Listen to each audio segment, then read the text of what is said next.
Coop, your host on Change Your Voice, Change Your Life. In studio with me is my co-host, Dr. John Curtis, and we have titled the program Botox and the New York Times. It's a very, very interesting, fascinating, challenging tale you're about to hear. Join with me. Why use the term Botox, which is an icon in today's society? Do you know what Botox comes from? You want to tell us? Well, it's Bo for botulinum.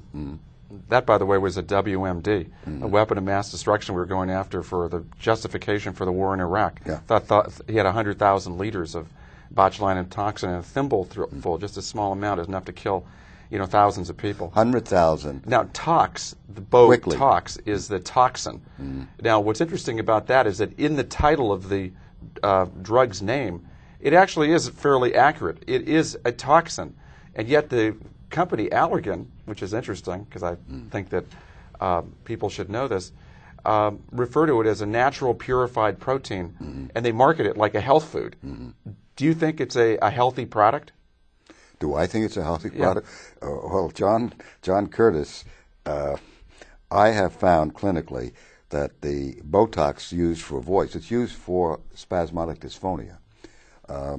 It has serious consequences. They don't know what spasmodic dysphonia is, so why don't you explain that? Well, why don't you want to be... Well, just in simple terms... Can't talk. That's the strangled voice. You have trouble... It's called the strangled voice. You have trouble getting your voice out, your speech. You become fearful of talking on the telephone.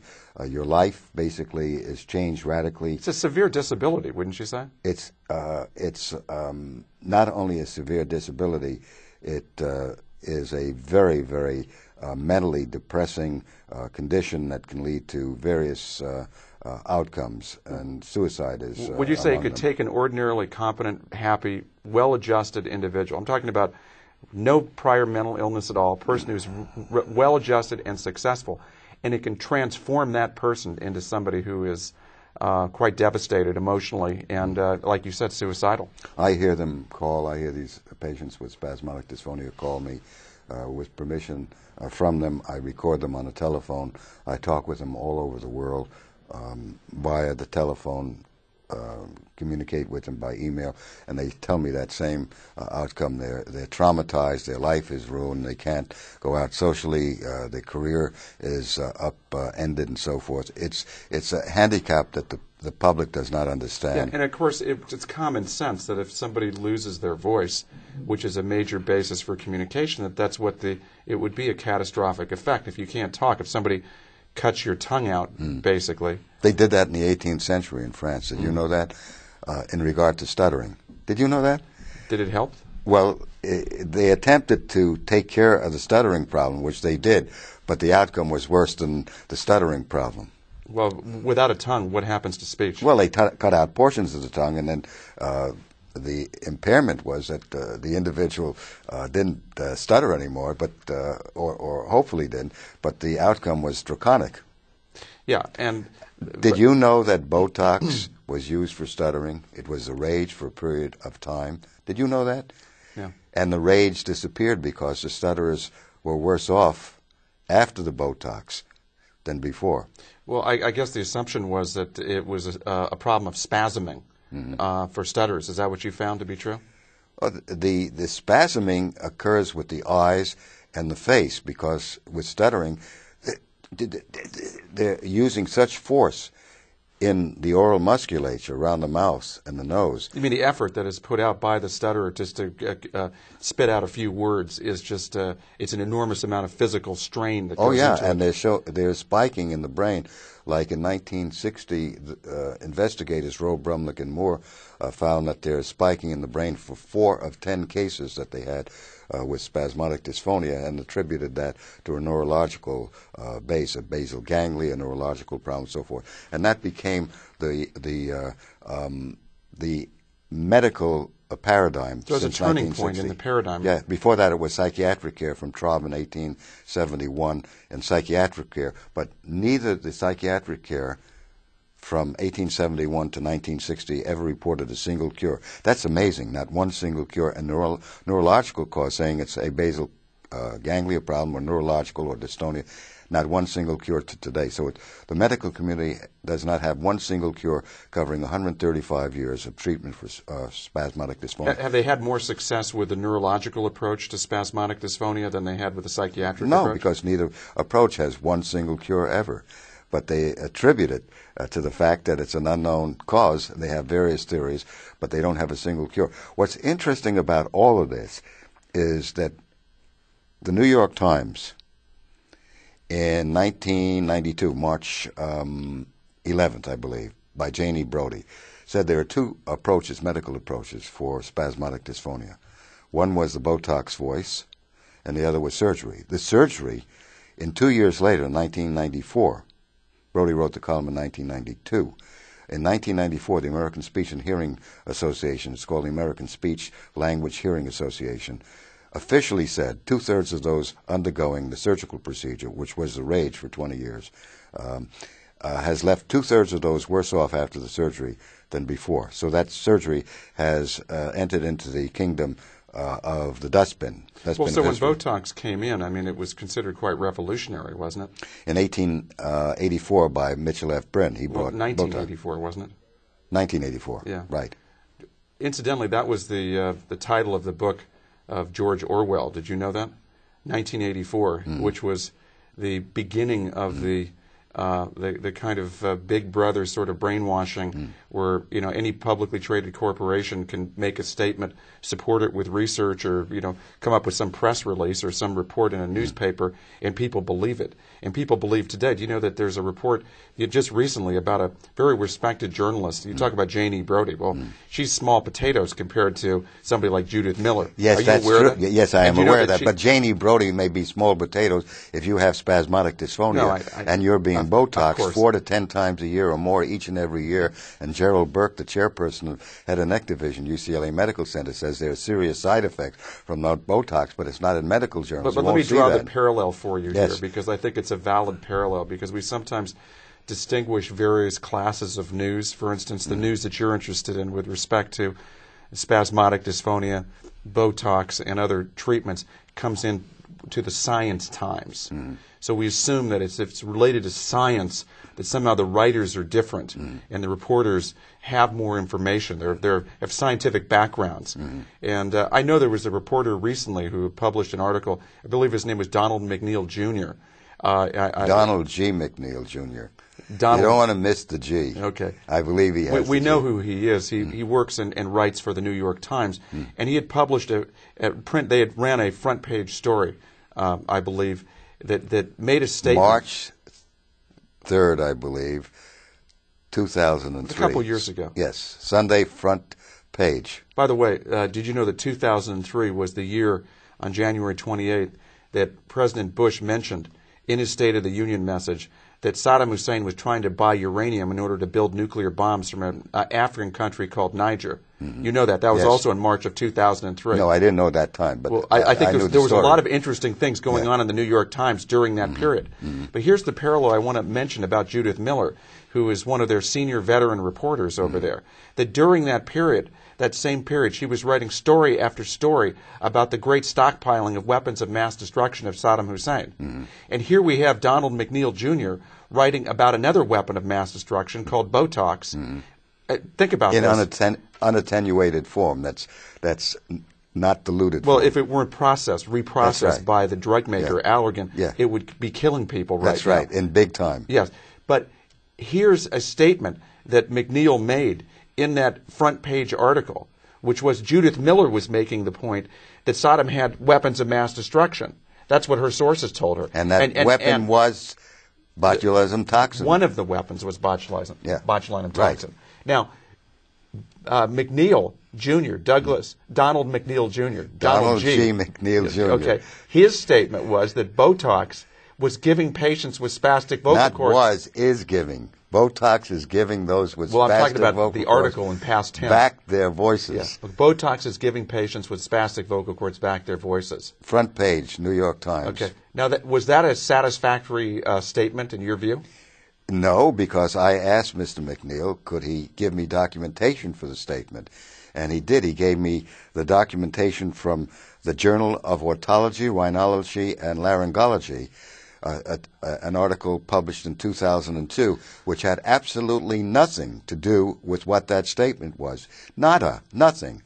And I thought that was quite interesting. I also pursued who gave him that statement, because Donald G. McNeil, Jr. is not privy, he's not experienced in spasmodic dysphonia, nor is he privy to Botox. Right. So who had given him that very succinct statement that Botox is giving back those with spastic vocal cords their voices, which is absolutely, and I'm saying would from McNeil my experience, have the information it's not relevant. Would Donald G. McNeil, Jr. have the information through his own education, background, training in the area of voice and speech? Would he know to make a statement about Botox giving patients with spastic vocal cords back their voices? Would he be able to make a statement like that? Not from my awareness and knowledge, as far as I can tell. No, not at all. The editor, an assistant editor of the Science Times, where this Brody article came from, saying Botox is a treatment of choice statement, the state of the art, and surgery, and that surgery has failed. And now they're coming back with that statement. An editor is telling us all kinds of wonderful stories that, as far as he can tell, you want to read this thing? Well, this is a very interesting response that you had. It was from the New York Times. You really wanted backup. You were not satisfied with Donald McNeil G. McNeil Jr.'s response to you. No, I wanted to know who the source was that gave him that statement, because, as you said, I don't believe that he could have made the statement, since he's not familiar with Botox or spasmodic dysphonia. Well, he's a general writer. You know what's interesting about you? You're interested in finding out sources. And so is Patrick Fitzgerald, a U.S. attorney, working out of Chicago right now. He's trying to figure out who outed Valerie Plame. And Judith Miller went to jail. Now, are you suggesting that Donald G. McNeil, Jr. would go to jail for 85 days to protect his source because he refuses to cough up the source to you? The New York Times refuses to cough up the source. Why? What are they hiding? I've written to Sulzberger, Sr. and Jr. I've written to Bill Keller. Who gave Donald G. McNeil, Jr. that statement? The statement. Specifically, what was the statement? Yes. What was Botox is giving those with spastic vocal cords back their voices. Okay, now in response to that, I will read this letter. Okay. That if we want to hone in on this a little bit on the camera. So you can see this is from the New York Times, and it is a letter basically to clarify whether there was an inaccuracy, as they view it, in the paper. Now here's the response. Dear Dr. Cooper, your letter to Nicholas Wade was passed along to me by Arthur O. Sulzberger. Sulzberger is the son of Sulzberger Sr. They own the New York Times. He had apparently written you before, and he says, I have a 13-year correspondence with these folks. As I said to you on April 19th, in the absence of a correctable error, I don't think there's anything to be done about the article we published March 2003.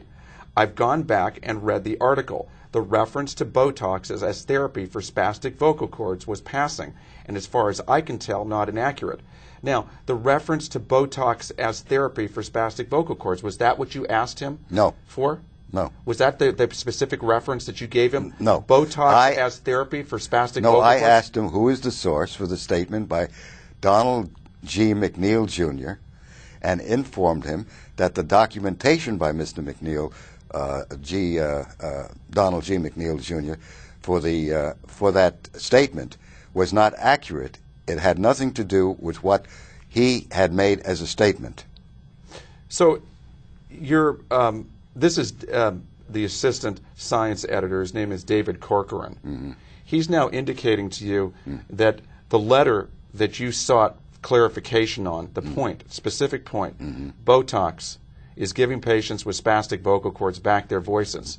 He now is no longer quoting that statement. No. And he's saying what's passing is a reference to Botox as therapy. Now, you never were questioning Botox as therapy. No. It was simply a statement. Now, when Judith Miller protected her source, she went to jail for 85 days. Finally, she claims that she was released from that, and now she's given Louis Scooter Libby, the chief of staff of Dick Cheney, as her source. She named her source.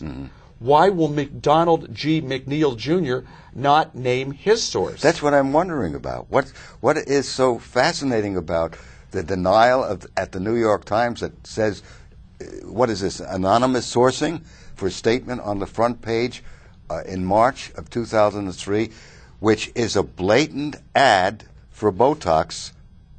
You're saying the story in the Times actually could serve as marketing or advertising material for the drug Botox because they're touting it as giving patients with this condition, spastic vocal cords, which is not exactly spasmodic dysphonia, but it is a reference to spasmodic dysphonia. Oh, yeah, of course. Because when they use the term spastic vocal cords, what other condition could they be referring to? No, it is spasmodic dysphonia. The strangled voice.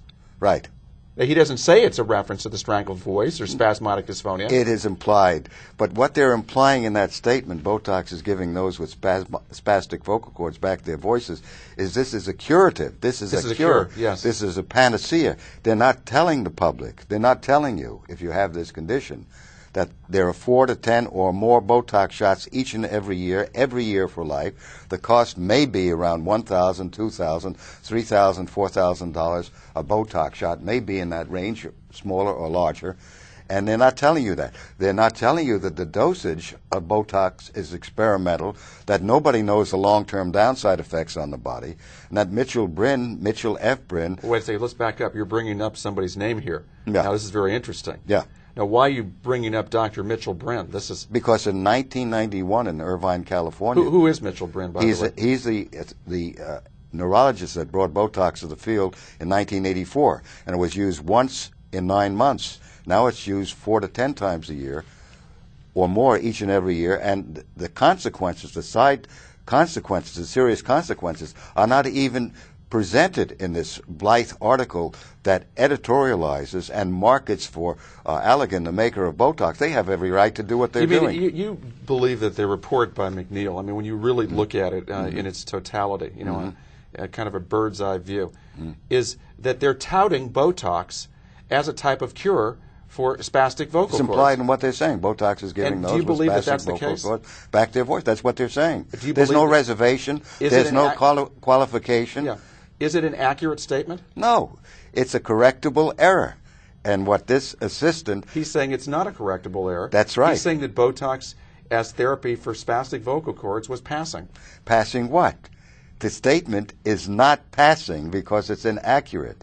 But the statement that Botox is a treatment for spastic vocal cords is an accurate statement. Yes, it is. That is passing. Yes, it is but passing. That's not what you asked them. No. And you asked them the specific claim that McDonald G. McNeil Jr. made in that article, which sounds almost like he was programmed by It's Allergan a drug handout. or somebody who represents Allergan. Right. That's why a PR. Right. It's a PR slogan. It's a lobbying effect. In Doesn't the it New sound like York a slogan? Times. What? It sounds like a slogan.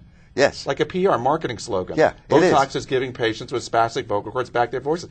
Now, who could possibly come up with a marketing slogan like that? Well, that's what I'm saying, and that's what I'm asking. Who gave you that statement? Well, you mentioned a fellow by the name of Mitchell F. Brin. Now, tell me a little bit more about him. Brin was in the article as a senior vice president of development. He's on the payroll of Allergan now. And he is the one in 19... But he's not cited by Donald McNeil Jr. What's that? No, he's not. He's not cited by Donald G. McNeil Jr. in his article as giving him that statement. No, he's not. So who gave him the statement? Now, there's something very interesting. Let me ask you this. This is another question. In your learned and educated view, having really looked at this and examined this, is it within the realm of possibility that a statement like Botox is giving patients back with spastic vocal cords back their voices, is it possible that somebody like Mitchell F. Brin could have given him that statement, Donald G. McNeil Jr.? Yeah, he could have gotten that from someone who is knowledgeable in the field of Botox. So Brin could have given him a statement. We don't know if he gave it to him. We don't know. It's a possibility. But somebody who is involved in the marketing of Botox would know to come up with that statement because they're selling Botox for the rest of your life, and the New York Times is not telling you that. It's not telling you the cost. It's not telling you that dosage is iffy and it's Russian roulette, and they're not telling you, this is the classic, they're not telling you that Mitchell F. Brin, a neurologist who brought Botox to the field in 1984. In 1991, and March 11th, a year before he did the sourcing for Janie Brody's, that Botox and surgery are the treatments of choice for spasmodic dysphonia. This article, this statement, does not tell you that Mitchell F. Bryn said at 3 p.m., I believe, March 10th, before hundreds of people, that he wants to withdraw Botox at the earliest possible time, fearing the long-term downside effects on the body. When asked what would they do without Botox, he said, there are other substances. Now, that statement disappeared from the radar screen. I never saw it again. I never read about it. What was he referring to as other substances? Benign substances, possibly, but other substances than Botox. Other drugs? Other drugs. But who's to say whether these other drugs would be any safer or any better than Botox? That's not the issue. He's saying that he wants to withdraw Botox at the earliest possible time, fearing the long-term downside effects. What you were mentioning was that Bryn was bringing up the fact that there were other treatments for spasmodic dysphonia, including a non-invasive treatment that you developed 35 years ago called direct voice rehabilitation. Now, do you believe Bryn would have brought that up? No. No, he's not. So he's not going to bring up that there's an option to drug treatment? He objects to the fact that I report ongoing cures of spasmodic dysphonia. And interestingly enough, at this conference, I was on the panel. There were 9 experts to be.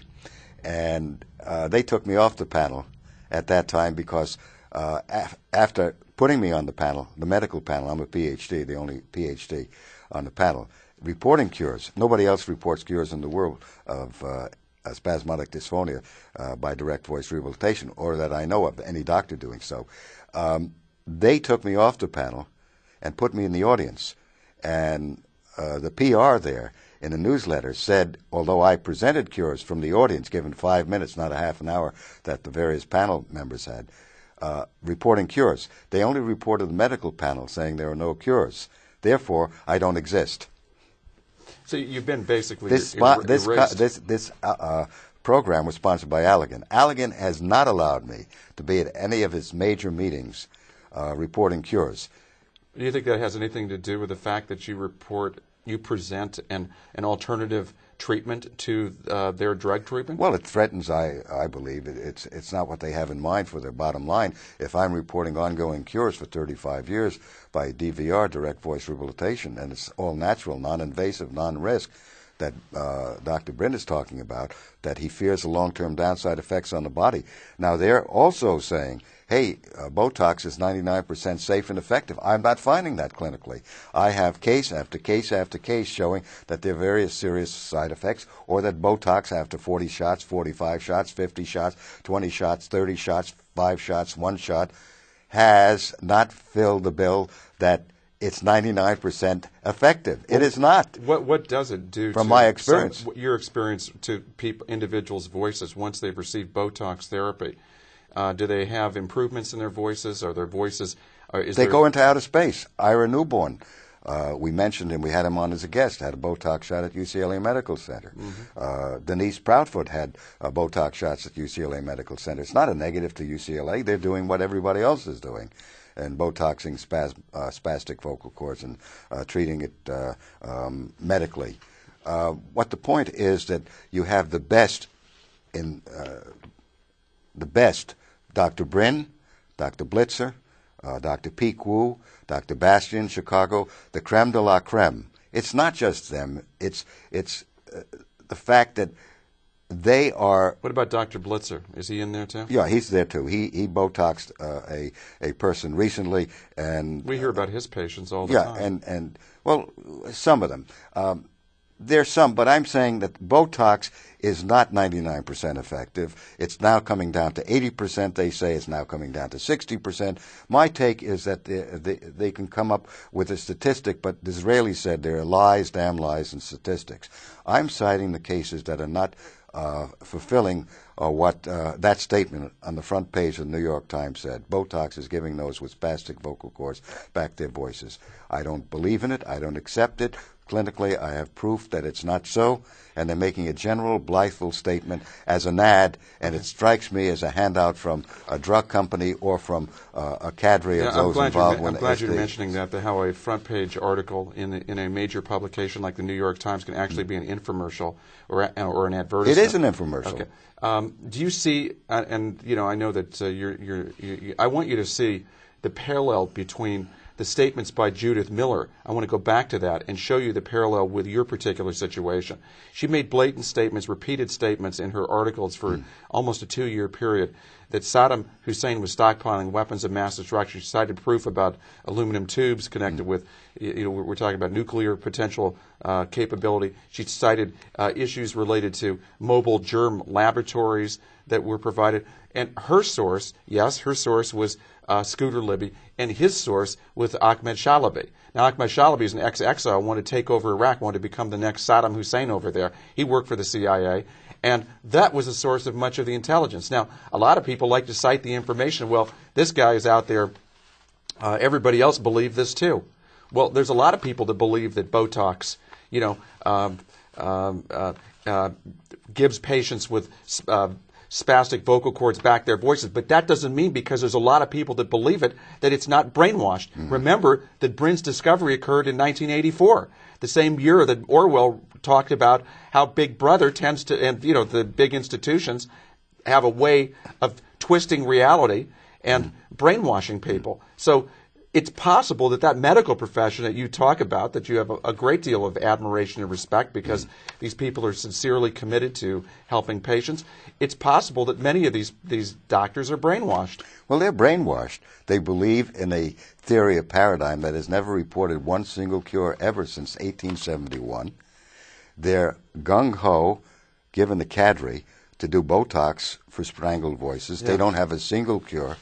They're overreaching and overstating the effect of 99% safe and effective. Peggy Aiken? Yes, she came to my office on October 14th, 2000, said that she has nothing to hide. I was going to tape her, and I did tape her because I said I have some concern about why she's there. And she was trying to dissuade me from reporting cures of spasmodic dysphonia. She comes from the NSDA. And she made certain promises to you, didn't she? Yeah, she'd feature me in the NSDA, National Spasmodic Dysphonic Newsletter, which gets donations of money from Allegan. And you might even get referrals from them if you recanted I'm not on your interested cures, in a right? referral. Folks, thank you very much for joining with me on Botox and the New York Times. It's a fascinating story. But here's the point about Aiken. She's an employee. She told me personally, I interviewed her. She told me that the people at Allergan are marvelous people. They are marvelous people. They sponsor all of her conferences. And she sets them up. And they're lavish. And she was going to get me at one of those wonderful conferences. buffets. They have these lavish meals. There's nothing wrong with... And they put it in major hotels. Peggy Aiken was on Botox for a long period of time. She got off it, and it wasn't working for her. She's a very wonderful person. I have nothing against Peggy Aiken, but I have...